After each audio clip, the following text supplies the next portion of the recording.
July 26 శనివారం గోచార ఫలితాలు. ఓం గణనాన్త్వా గణపతిగుం హవామహే కవిం కవీనాముపమశ్రవస్తమం జ్యేష్ఠరాజం బ్రహ్మణస్పదాన శృణ్వన్నోతిభిస్సిదసాదనం శ్రీమహాగణాధిపతయే నమో నమః. ప్రణో దేవీ సరస్వతీ వాజేభిర్వాజినీవతీ ధీనామభిత్రియవతు. శ్రీమహాసరస్వత్యై నమో నమః. ఆదిత్యాయ చ సోమాయ మంగళాయ బుధాయ చ గురు శుక్ర శనిభ్యశ్చ రాహవే కేతవే నమః. ప్రేక్షకులకు శుభోదయం. ఈరోజు జూలై 26వ తేదీ శనివారం. ఈనాటి పంచాంగం చూద్దాం. స్వస్తి శ్రీ చాంద్రమాన శ్రీ విశ్వావసనామ సంవత్సరం దక్షిణాయనం వర్ష ఋతువు శ్రావణమాసం శుక్లపక్ష విధియ రాత్రి 11:22 వరకు ఉంది. ఆశ్లేష నక్షత్రం సాయంత్రం 5:20 వరకు ఉంది. వర్జ్యం ఉదయం 6:14 నుంచి 7:50 వరకు ఉంది. అమృత ఘడియలు సాయంత్రం 3:50 నుంచి 6:26 వరకు ఉంది. ఉదయం దుర్ముహూర్తం 5:40 నుంచి 7:32 వరకు ఉంది. విజయవాడకు సూర్యోదయం 5:40 సూర్యాస్తమయం 6:32.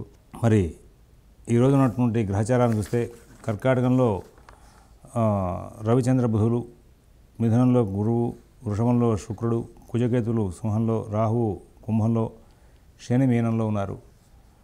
ఓం శివరామ గోవింద నారాయణ మహాదేవ. ఓం శివరామ గోవింద నారాయణ మహాదేవ. ఓం శివరామ గోవింద నారాయణ మహాదేవ. పంచాంగాల్లో చంద్రదర్శనం అని రాస్తూ ఉంటారు, నెలపొడుపు అని రాస్తూ ఉంటారు. యాక్చువల్లీ ఖగోళంలో సూర్యకిరణాల యొక్క దగ్గరికి చంద్రుడు రావడంతో బహుళ చతుర్దశి చివరిలో ఆయన ఆకాశంలో ప్రత్యక్షంగా మనకి గోచరించడం మానేస్తాడు. ఇంకా అక్కడి నుంచి కనపడు చంద్రుడు వెతుక్కున్నా కానీ.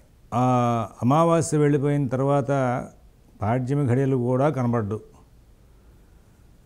విదే ఘడియల్లో ఆయన ఖగోళంలో ఆకాశంలో కనబడతాడు. అయితే ఏంటంటే అది రాత్రి సమయంలో మాత్రమే నెలపొడుపుగా వస్తుంది. మొట్టమొదటి మళ్ళీ కొత్త మాసంలో మనకి చంద్రమానం ప్రకారంగా అమావాస్య వెళ్ళిపోయిన తర్వాత కనబడేది విదయ ఘడియలు సూర్యాస్తమ సమయానికి ఉన్న రోజున కనబడతాడు. అందువల్ల మన వాళ్ళు చంద్రదర్శనం రాస్తారు. దాన్ని నెలపొడుపు అంటారు. అక్కడ చంద్రుడు కనబడితేనే ప్రత్యక్షంలో మనకి ఉన్నాడు కాబట్టి చంద్రబలం ప్రారంభమైనట్టు అనే ఉద్దేశంతో అక్కడి నుంచి సుముహూర్తాలు చేసుకోవడానికి మంచిదే అని చెప్తూ ఉంటారు. రాత్రికి చంద్రుడు కనబడుతున్నాడు, శుద్ధ విధియ మంచిదే కదా అని పొద్దున పూట మళ్ళీ శుభకార్యం చేసుకుంటే చంద్రబలం లేనట్టే లెక్క. అలాంటి విశేషమైనటువంటి శాస్త్రవాక్యాలు మనకి చెప్పబడున్నాయి. వాటన్నింటిని కూడా గమనించుకొని తెలుసుకుంటూ ఉండండి. శాస్త్రవాక్యాలు మనం జ్యోతిష బాల శిక్ష, ముహూర్త బాల శిక్ష, ధర్మ సందేహాలు అనే ప్రోగ్రామ్స్ అన్నీ కూడా ఇదే ప్లాట్ఫామ్ మీద చేస్తాం. యూట్యూబ్లో కూడా శ్రీచక్ర ఛానల్ అని కొడితే వస్తాయి. అన్నీ కూడా 1200 పైన ఎపిసోడ్లు ఉన్నాయి ఇప్పటిదాకా. జ్యోతిష శాస్త్రం, ముహూర్త శాస్త్రం అందరూ చదువుకోకుండా దాన్ని తప్పుదోవ పట్టించారని చెప్పేసి వాటి మీద మనం పాఠాలు చెప్తున్నాం ఇక్కడ. ఏమయ్యా నువ్వేమన్నా పెద్ద పండితుడిగా అన్నీ చెప్పేయగలవా, సర్వజ్ఞుడుగా అంటారేమో. నేను గ్రంథస్థమైన విషయాలన్నింటినీ కూడా ఎంతవరకు చదువుకున్నానో అంతవరకు ఇందులో పాఠం చెప్తున్నాను. 1200 ఎపిసోడ్లు ఇంచుమించుగా ఎక్కడ దొరకవు. అటువంటి గొప్పదైనటువంటి సహకారం ఈ ఛానల్స్ వాళ్ళు మనకు చేశారు. మనం దీంట్లో తెలుసుకుంటున్నాం కాబట్టి అందరూ కూడా సద్వినియోగం చేసుకోండి. ముహూర్త శాస్త్రం మొట్టమొదటి నుంచి చివరి దాకా చెప్పుకుంటూ వచ్చాం. ప్రస్తుతం ముహూర్త చింతామణి అనే గ్రంథాన్ని విశదీకరించి చెప్తున్నాం అందులో. అలాగే జ్యోతిష శాస్త్రంలో 5 గ్రంథాలు పరిపూర్ణంగా పాఠం చెప్పాం ఈ చివరి దాకా. మరి ఇప్పుడు అందులో ఫలదీపిక అనేటువంటి గొప్పదైనటువంటి గ్రంథం పాఠం జరుగుతోంది. అందరూ కూడా సద్వినియోగం చేసుకోండి. అందులో వివాహ పొంతనలు, గృహానికి సంబంధించిన ఆయం కట్టే విషయాలు, ఇవన్నీ కూడా ధర్మ సందేహాలు వాటిలో చాలా వెళ్ళిపోయినాయి. గృహవాస్తు విషయాలు. ఎందుకంటే అందరూ కూడా పాపం తెలుసుకోవాలని కోరుకోండి ఆతృతలో ఎంతోమందిని వెంబడించి అడిగి పండితులకి సత్కారాలు చేసి సరైనటువంటి సలహాలు రావట్లేదని బాధపడే వాళ్ళు ఉన్నారు. వాళ్ళందరూ కూడా స్వయంగా తెలుసుకుంటారు, నేర్చుకుంటారనే ఉద్దేశంతోనే శాస్త్రం ఇవాళ గోప్యంగానే ఉంచాలి. కానీ అంటే శాస్త్రాన్ని గోప్యంగా ఉంచిన అందరూ వాడేస్తున్నారు కాబట్టి ఇంకా అందరికీ కూడా తెలియజేస్తే మంచిదనే ఉద్దేశంతో మరి అది ప్రారంభం చేసాం. అందరూ కూడా సద్వినియోగం చేసుకుంటారని చెప్పి ఆశిస్తూ మేషరాశి.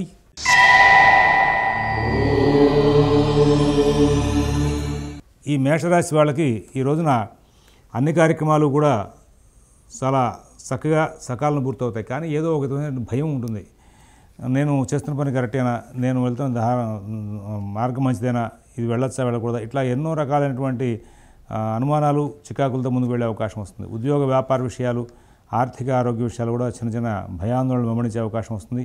అయితే అన్ని కార్యక్రమాలను కూడా ఇవాళ చాలా చక్కగా విజయాలు సాధిస్తారు. అశ్విని నక్షత్రం వాళ్ళు శుభకార్య పుణ్యకార్య విషయాలకు సంబంధించిన చర్చలు, వాటికి సంబంధించినటువంటి కార్యక్రమాలు చేసుకుని ముందుకు వెళ్తారు. ఉద్యోగ వ్యాపార విషయాల్లో సత్ఫలితాలు ఉంటాయి. ఆర్థిక లావాదేవీలు బాగుంటాయి. ఈ రోజున భరణి నక్షత్రం వాళ్ళకి ఎటువంటి సమస్య లేకుండా కాలక్షేపం జరుగుతుంది. కృత్తిక ఊటపాదం వాళ్ళు ఎన్నో విషయాలని సకాలంలో సవ్యంగా నడుపుకుంటూ ముందుకు వెళ్ళే అవకాశం వస్తుంది. వృషభ రాశి.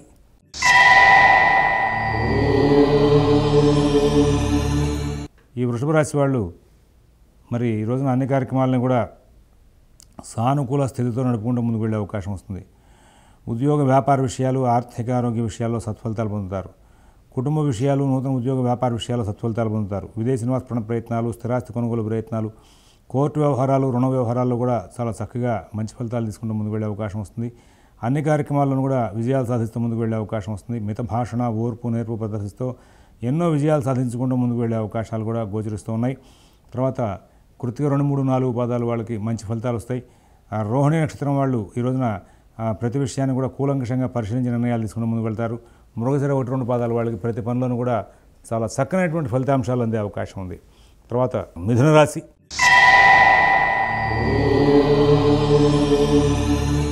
అన్ని కార్యక్రమాలు విజయవంతంగా పూర్తవుతాయి. కుటుంబ విషయాల్లో సత్ఫలితాలు ఉంటాయి. నూతన ఉద్యోగ వ్యాపార విషయాల్లో సత్ఫలితాలు ఉంటాయి. ఆర్థిక ఆరోగ్య విషయాల్లో సత్ఫలితాలు ఉంటాయి. విదేశీ నివాస ప్రయత్నాలు, స్థిరాస్తి కొనుగోలు ప్రయత్నాలు, కోర్టు వ్యవహారాలు, రుణ వ్యవహారాల్లో కూడా చాలా చక్కనైనటువంటి ఫలితాంశాలు తీసుకుంటూ ముందుకు వెళ్ళే అవకాశం వస్తుంది. మిత భాషణ, ఓర్పు, నేర్పు ప్రదర్శిస్తూ విజయాలు సాధించే అవకాశం వస్తుంది. ఈ రోజున చాలా సానుకూల స్థితిని పొందుతూ ఎంతో అభివృద్ధి వైపు ప్రయాణం చేస్తూ ముందుకు వెళ్ళే అవకాశాలు బాగా గోచరిస్తూ ఉన్నాయి. మృగశిర 3, 4 పాదాల వాళ్ళు ప్రతి కార్యక్రమాన్ని కూడా చాలా చక్కగా నడుపుకుంటూ ముందుకు వెళ్తారు. ఆరుద్ర నక్షత్రం వాళ్ళకి కొత్త ప్రయత్నాలు కూడా విజయవంతం అవుతూ ఉంటాయి. పునరుసు 1, 2, 3 పాదాల వాళ్ళకి ఎటువంటి సమస్యలు అయినటువంటి మంచి జీవితాన్ని గడిపే అవకాశం చాలా బాగా ఉంది. కర్కాటక రాశి.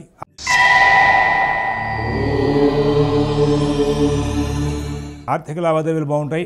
ఆరోగ్య విషయంలో చికాకులు ఉంటాయి. చిన్న వ్యవహార సమస్యలు ఉంటాయి. ఉద్యోగ వ్యాపార విషయాల్లో అధికారులతో ఒత్తిడి ఉంటుంది. కుటుంబ సభ్యులతో మీకు ఎంత సహవాసంగా ముందుకు వెళ్దాం అనుకున్నా ఏదో రకమైన సమస్య బొమ్మడించే అవకాశం వస్తుంది. కుటుంబ వ్యవహారాలు పూర్తి చేసే ప్రయత్నంలో అలసత్వం ప్రదర్శిస్తారు. ఉద్యోగ వ్యాపార విషయాల్లో కూడా మీకు అనుకూల స్థితి చాలా తక్కువగా ఉంటుంది. కాబట్టి కొంచెం ప్రత్యేకమైన శ్రద్ధ, జాగ్రత్తతో కాలక్షేపం చేస్తూ ముందుకు వెళ్ళమని చెప్పేసి సూచిస్తూ ఉన్నాం. ఈ రోజున పునరుసు 4వ పాదం వాళ్ళకి ఆర్థిక లావాదేవీలు ఇబ్బందికరంగా ఉంటాయి. పుష్యమి నక్షత్రం వాళ్ళు ప్రతి విషయాన్ని కూడా చాలా జాగ్రత్తగా చూసుకుంటూ ముందుకు వెళ్ళాలి. ఆశ్లేష నక్షత్రం వాళ్ళు ప్రతి విషయంలోనూ కూడా చాలా జాగ్రత్తగా ఉండవలసిన అవసరాలు ఉన్నాయని చెప్పేసి సూచిస్తూ ఉన్నాం. సింహరాశి.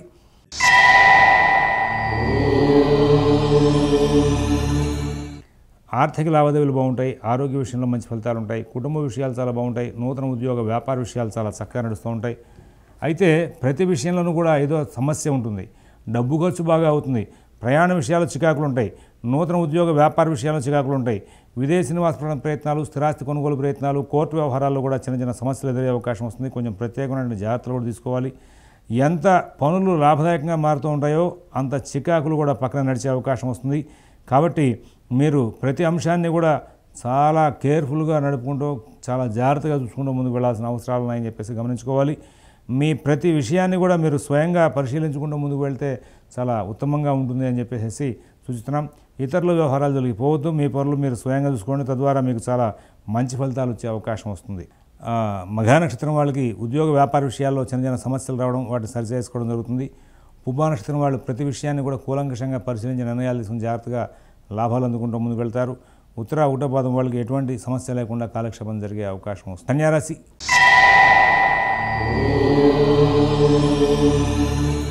ఈ రోజున కన్యారాశి వాళ్ళు ఆర్థిక లావాదేవీలు బాగా నడుపుతారు. పనులన్నీ కూడా ఆలస్యం అవుతూ ఉంటాయి. భవిష్యత్ మీద ఆశ జనిస్తుంది. మీ కార్యాచరణ మీకు సమర్థనీయంగా, లాభదాయకంగా, నాకు భవిష్యత్తు బాగుంటుంది అనే తీరుగా మీకు అనుకూలిస్తుంది. ఉద్యోగ వ్యాపార విషయాల్లో, ఆర్థిక ఆరోగ్య విషయాల్లో సత్ఫలితాలు ఉంటాయి. విదేశీ నివాస ప్రయత్నాలు, స్థిరాస్తి కొనుగోలు ప్రయత్నాలు, కోర్టు వ్యవహారాలు, రుణ వ్యవహారాల్లో కూడా చాలా చక్కనైనటువంటి ఫలితాంశాలు తీసుకుంటూ ముందుకు వెళ్ళే అవకాశం వస్తుంది. ఉత్తర 2, 3, 4 పాదాల వాళ్ళకి ఆర్థిక లావాదేవీలు బాగుంటాయి. హస్తానక్షత్రం వాళ్ళు ప్రతి పనిని కూడా సానుకూలంగా నడుపుకుంటారు. చిత్త 1, 2 పాదాల వాళ్ళకి చాలా చక్కనైనటువంటి జీవితాన్ని గడిపే అవకాశం కనబడుతోంది. తులారాశి.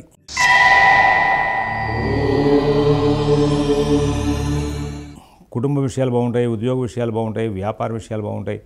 ఆర్థిక ఆరోగ్య విషయాలు బాగుంటాయి. విదేశీ నివాస ప్రయత్నాలు, స్థిరాస్తి కొనుగోలు ప్రయత్నాలు, కోర్టు వ్యవహారాలు, రుణ వ్యవహారాలు కూడా చాలా చక్కనైనటువంటి ఫలితాంశాలు ఉంటాయి. మంచి జీవితం గడుపుతారు. మంచి ఫలితాలు తీసుకుంటారు. చిత్త 3, 4 పాదాల వాళ్ళకి ఆరోగ్య విషయంలో ప్రత్యేకమైన శ్రద్ధ, జాగ్రత్త తీసుకునే అవకాశాలు వస్తాయి. స్వాతి నక్షత్రం వాళ్ళు గత సమస్యల పరిష్కారానికి సంబంధించినటువంటి మార్గాలు అన్వేషించడంలో కృతకృత్యులు అవుతారు. విశాఖ 1, 2, 3 పాదాల వాళ్ళకి అన్ని కార్యక్రమాలు కూడా సకాలంలో సవ్యంగా పూర్తయ్యే అవకాశం వస్తుంది. వృశ్చిక రాశి.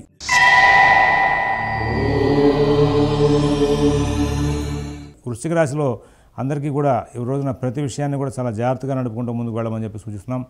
మిత భాషణ, ఓర్పు చాలా అవసరం. అందరితో కూడా స్నేహపూర్వకంగా సంచారం చేయడానికి గట్టిగా ప్రయత్నించండి. విదేశీ నివాస ప్రయత్నాలు, స్థిరాస్తి కొనుగోలు ప్రయత్నాలు, కోర్టు వ్యవహారాలు, రుణ వ్యవహారాలు కూడా చాలా జాగ్రత్త చూసుకోవాలి. అందరితో కూడా స్నేహపూర్వకంగా సంచారం చేస్తూ ముందుకు వెళ్లాల్సిన అవసరాలు ఉన్నాయని చెప్పి సూచిస్తున్నాం. మీ ప్రతి పనిని కూడా మీరు స్వయంగా పరీక్షించుకుంటూ పరిశీలించుకుంటూ ముందుకు వెళ్తే సమస్యలు తగ్గుతాయి. కొత్త వ్యవహారాలు దొరికిపోవద్దు. ఇతరులతో అనవసరమైన చర్చలు చేయవద్దు. మీ నిత్య దైనందిన కార్యక్రమాలు తప్పితే కొత్త పనులు జరిగిపోవద్దు అని చెప్పేసి ప్రత్యేకంగా సూచిస్తున్నాం. విశాఖ 4వ పాదం వాళ్ళకి ఆర్థిక లావాదేవీలు, కుటుంబ విషయాలు బాగుంటాయి. అలాగే అనురాధ నక్షత్రం వాళ్ళకి నూతన ఉద్యోగ వ్యాపార విషయాలు చాలా బాగుంటాయి. జ్యేష్ఠ నక్షత్రం వాళ్ళు ప్రతి పనిని కూడా స్వయంగా చూసుకుంటూ ముందుకు వెళ్తే చాలా ఉత్తమమైన ఫలితాలు వచ్చే అవకాశం వస్తుంది. ధనురాశి.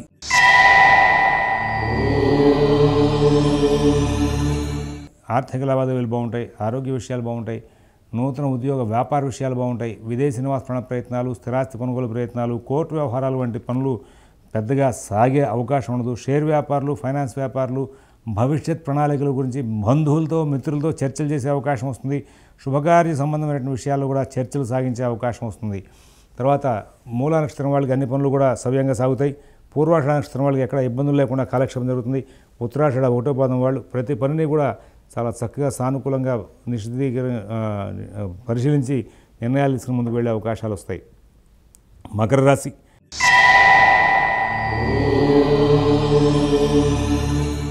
కొత్త వ్యవహారాలు జరిగిపోవద్దు. ఆర్థిక లావాదేవీలు జాగ్రత్త చూసుకోండి.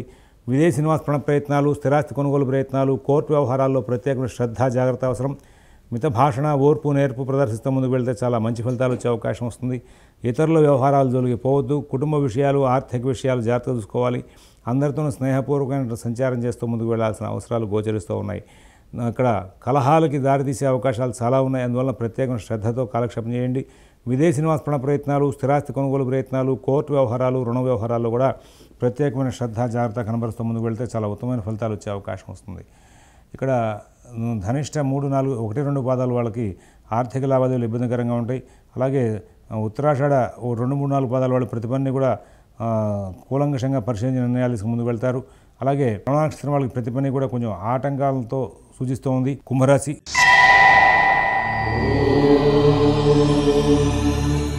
ఆర్థిక లావాదేవీలు బాగుంటాయి. ఆరోగ్య విషయంలో మంచి ఫలితాలు ఉంటాయి. కుటుంబ విషయాలు, ఉద్యోగ విషయాలు, వ్యాపార విషయాలు కూడా చాలా అనుకూలంగా ఉంటాయి. మిత భాషణ, ఓర్పు, నేర్పు ప్రదర్శిస్తూ ముందుకు వెళ్ళే అవకాశం వస్తుంది. అందరితోనూ స్నేహపూర్వకంగా సంచారం చేస్తూ ముందుకు వెళ్తే చాలా ఉత్తమంగా ఉంటుంది. మీ పనులు మీరు స్వయంగా చూసుకుంటూ ముందుకు వెళ్తే చాలా లాభదాయకమైన ఫలితాలు ఇచ్చేవిగా ఉంటాయి. ఇక్కడ కుజుడు యొక్క సంచారం అనుకూలంగా లేదు కాబట్టి కొంచెం ఆరోగ్య సమస్యలను, రుణ సమస్యలను ప్రత్యేకమైన జాగ్రత్తలు తీసుకోవాలి. ఇతరుల వ్యవహారాలు తొలగిపోవద్దని చెప్పేసి ప్రత్యేకంగా సూచన చేస్తున్నాం. శతభిష నక్షత్రం వాళ్ళు, పూర్వభద్ర 1, 2, 3 పాదాల వాళ్ళు మానసికమైన ఒత్తిడి దగ్గరయ్యే అవకాశం వస్తుంది. అలాగే మిగతా ధనిష్ట 3, 4 పాదాల వాళ్ళకి మాత్రం అన్ని విధాల అనుకూలంగా ఉన్న ఆరోగ్య విషయంలో ప్రత్యేకమైన శ్రద్ధ, జాగ్రత్త అవసరం అని చెప్పి సూచిస్తున్నాం. మీనరాశి.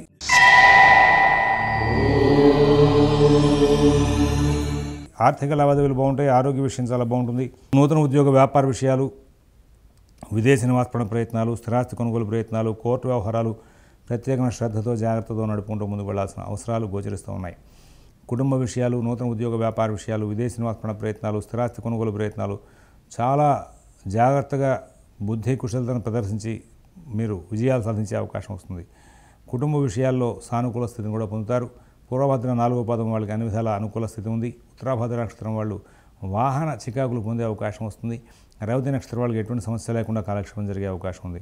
స్వస్తి ప్రజాభ్యః పరిపాలయంతాన్ న్యాయేన మార్గేణ మహేన్మహేషాః గోబ్రాహ్మణేభ్యః శుభమస్తు నిత్యం. లోకాః సమస్తాః సుఖినో భవంతు. ఓం తత్సత్.